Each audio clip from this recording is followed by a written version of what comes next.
Reported breaking. ആലപ്പുഴയിലെ വിവാദ രക്ഷാപ്രവർത്തന കേസ് അട്ടിമറിയിൽ എം ആർ അജിത് കുമാറിന് കുരുക്കായത് ഡിജിറ്റൽ തെളിവ്. കേസ് റഫർ ചെയ്യാൻ അന്വേഷണ സംഘത്തിന് നൽകിയ നിർദ്ദേശം പ്രധാന തെളിവായി. കേസ് റഫർ ചെയ്യാൻ മുഖ്യമന്ത്രിയുടെ ഓഫീസ് പറഞ്ഞതായാണ് സന്ദേശം അയച്ചത്. അന്വേഷണ ഉദ്യോഗസ്ഥന്മാരുടെ മൊഴിയും കുരുക്കായി. കേസ് റഫർ ചെയ്യാൻ എം ആർ അജിത് കുമാർ നിരന്തരം സമ്മർദ്ദം ചെലുത്തിയതായും SITക്ക് മൊഴി ലഭിച്ചു.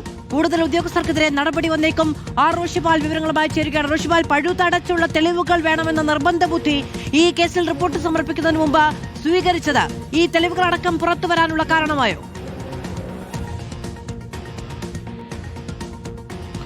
മധു, ആലപ്പുഴയിൽ വിവാദ രക്ഷാപ്രവർത്തന കേസിൽ എടുത്തുചാടി നടപടി ഉണ്ടാകില്ലെന്ന് സർക്കാർ ആദ്യം മുതൽ തന്നെ പറഞ്ഞതാണ്.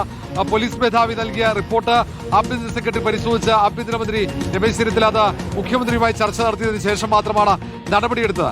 അത് നടപടിയെടുക്കാൻ കാരണമായത് തെളിവുകൾ ഉണ്ടായിരുന്നു എന്നാണ് ഏറ്റവും പ്രധാനം.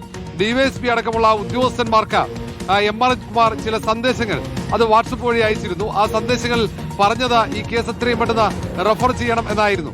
അത് ഏറ്റവും പ്രധാന തെളിവായി. ഈ ഉദ്യോഗസ്ഥന്മാർ തന്നെ എം ആർ കുമാറിനെതിരെ ഗുരുതരമായ മൊഴികൾ നൽകിയിരുന്നു. കേസ് അട്ടിമറിക്കാൻ വേണ്ടി നിരന്തരം തങ്ങളിൽ സമ്മർദ്ദം ചെലുത്തിയ എം ആർ കുമാർ എന്നായിരുന്നു മൊഴി. അതിനൊപ്പം തന്നെ എം ആർ കുമാർ ADGP ആയിരിക്കെ ആ ഓഫീസിലെ 2 ഗ്രേഡ് SIമാരും സമാനമായ രീതിയിൽ ഈ കേസിൽ ഇടപെടുകയുണ്ടായി. ഈ കാര്യം മൊഴിയായി നൽകിയിട്ടുണ്ട്. ഈ മൊഴിയെ സാധൂകരിക്കുന്ന രീതിയിലുള്ള സുപ്രധാനമായ ഡിജിറ്റൽ തെളിവ് കൂടി വന്ന സാഹചര്യത്തിലാണ് ആഭ്യന്തരമന്ത്രി രമേശ് ചെന്നിത്തല നടപടിയെടുക്കാനുള്ള നിർദ്ദേശം നൽകുന്നത്. മാത്രവുമല്ല, ഇനി 3 DYSPമാരുണ്ട്. അന്ന് അന്വേഷണ സംഘത്തെ നയിച്ച ഉദ്യോഗസ്ഥന്മാരാണ്. അവർക്കെതിരെയും നടപടി ഉണ്ടാകും. അവർക്കെതിരെ നടപടി സ്വീകരിക്കാൻ ആഭ്യന്തരമന്ത്രി രമേശ് ചെന്നിത്തല DGP രാവണ ചന്ദ്രശേഖരന് നിർദ്ദേശം നൽകിയിട്ടുണ്ട്. ഒരുപക്ഷെ ഇന്ന് തന്നെ നടപടി ഉണ്ടായേക്കും. അതിനൊപ്പം തന്നെ കേസ് അട്ടിമറിക്കാൻ അന്വേഷണ സംഘത്തിൽ സമ്മർദ്ദം ചെലുത്തിയ 2 ഗ്രേഡ് SIമാരുണ്ട്. അവർക്കെതിരെയും നടപടി ഉണ്ടാകും. കാരണം ഈ കേസ് നിയമ നടപടി സ്വീകരിക്കാനുള്ള സാധ്യത എത്രയാണ്? മധു, സ്വാഭാവികമായും നിയമ നടപടിയുമായി എം ആർ അജിത് കുമാർ മുന്നോട്ട് പോകാൻ സാധ്യതയുണ്ട്. ഒരുപക്ഷെ ട്രിബ്യൂണലിനെ വളരെ പെട്ടെന്ന് സമീപിക്കാൻ സാധ്യതയുണ്ട്. പക്ഷേ ട്രിബ്യൂണലിനെ സമീപിക്കുമ്പോൾ പോലും ഈ ഡിജിറ്റൽ തെളിവുകൾ എം ആർ അജിത് കുമാറിന് വലിയ കുരുക്കായി തന്നെ മാറും. കാരണം ഈ കേസിന്റെ ഓരോ ഘട്ടത്തിലും അന്വേഷണ പുരോഗതിയിൽ അതൃപ്തി രേഖപ്പെടുത്തുന്നു. അനാവശ്യമായി ഉദ്യോഗസ്ഥന്മാരെ വിളിച്ചു വരുത്തി അവർക്ക് സമ്മർദ്ദം കൊടുക്കുന്നു. അങ്ങനെ നിരന്തരം ഇടപെടുന്നുണ്ട്. ഇതൊക്കെ പ്രധാനപ്പെട്ട ഉദ്യോഗസ്ഥന്മാരുടെ മൊഴിയുണ്ട്. അത് സംബന്ധിച്ച ഡിജിറ്റൽ എവിഡൻസ് ഉണ്ട്. എല്ലാം എം ആർ അജിത് കുമാറിന് കുരുക്കാണ്. ഏതാണ്ട് ഇനി 1.5 വർഷക്കാലം മാത്രമാണ് അദ്ദേഹത്തിന്റെ സർവീസ് കാലാവധി. ആ സർവീസ് കാലാവധിക്കുള്ളിൽ ഈ നിയമ നടപടികൾ പൂർത്തീകരിച്ചാൽ മാത്രമേ ഇനി ഏതെങ്കിലും തരത്തിൽ അദ്ദേഹത്തിന് സ്ഥാനം കയറ്റുന്നതിന് സാധ്യതയുള്ളൂ. നിലവിലെ സ്ഥാനം കയറ്റം അത് പൂർണ്ണമായും റദ്ദാകുന്നു.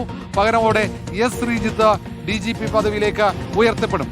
ഇപ്പോൾ 31-നാണ് അവിടെ ഒഴിവ് വരുന്നത്. ഒഴിവ് വരുമ്പോൾ അവിടെ S ശ്രീജിത്താണ്. അടുത്ത സീനിയോറിറ്റി പരിശോധിക്കുമ്പോൾ അടുത്ത DGP ആവാൻ സാധ്യതയുള്ളത് ശ്രീജിത്താണ്. സ്വാഭാവികമായും ശ്രീജിത്ത് DGP പദവിയിലേക്ക് വരികയും ചെയ്യും. ഇനി അടുത്ത ജൂൺ മാസമാണ് DGP പദവിയിൽ ഒരു ഒഴിവ് വരുന്നത്.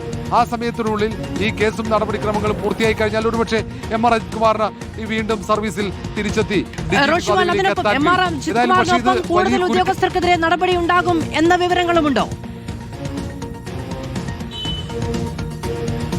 മധു, അത് ഉറപ്പാണ്. കാരണം ഇന്നലെ തന്നെ ആഭ്യന്തരമന്ത്രി രമേശ് ചെന്നിത്തല നടപടിയെടുക്കാനുള്ള നിർദ്ദേശം DGPക്ക് നൽകിയതാണ്. ഇന്ന് തന്നെ 3 DYSPമാർക്കെതിരെ വകുപ്പ് തല നടപടി ഉണ്ടാകും. കാരണം ഈ 3 DYSPമാർ എം ആർ അജിത് കുമാറിന്റെയും സംഘത്തിന്റെയും സമ്മർദ്ദത്തിന് വഴങ്ങി ഔദ്യോഗികമായി ചെയ്യേണ്ട പ്രവൃത്തികൾ അവർ മറന്നു എന്നടക്കമുള്ള നിരീക്ഷണമാണ് ആഭ്യന്തരമന്ത്രിയുടെ ഭാഗത്തുനിന്നുണ്ടായത്. അതുകൊണ്ട് ഈ എം ആർ അജിത് കുമാറിനെതിരെ ഉള്ള നടപടിയിൽ കാര്യങ്ങൾ അവസാനിക്കില്ല. അന്ന് അന്വേഷണ സംഘത്തെ നയിച്ച 3 DYSPമാർക്കെതിരെയും നടപടി ഉണ്ടാകും. അതിനൊപ്പം എം ആർ അജിത് കുമാറിന് ഒപ്പം നിന്നുകൊണ്ട് കേസ് അട്ടിമറിക്കാൻ ശ്രമിച്ച 2 ഗ്രേഡ് SIമാരുണ്ട്. അവർ അന്ന് ലോ ആൻഡ് ഓർഡർ ADGPയുടെ ഓഫീസിലെ SIമാരാണ്. അവർക്കെതിരെയും നടപടി ഉണ്ടാകും. ഈ കാര്യത്തിൽ ഇന്ന് DGP രാവണ ചന്ദ്രശേഖർ തീരുമാനമെടുക്കും. എം ആർ അജിത് കുമാറിന്റെ സസ്പെൻഷൻ സംബന്ധിച്ച ഉത്തരവും ഇന്ന് പുറത്തിറങ്ങും. ആർ റോഷിപാലാണ് വിശദമായ വിവരങ്ങൾ നൽകിയത്.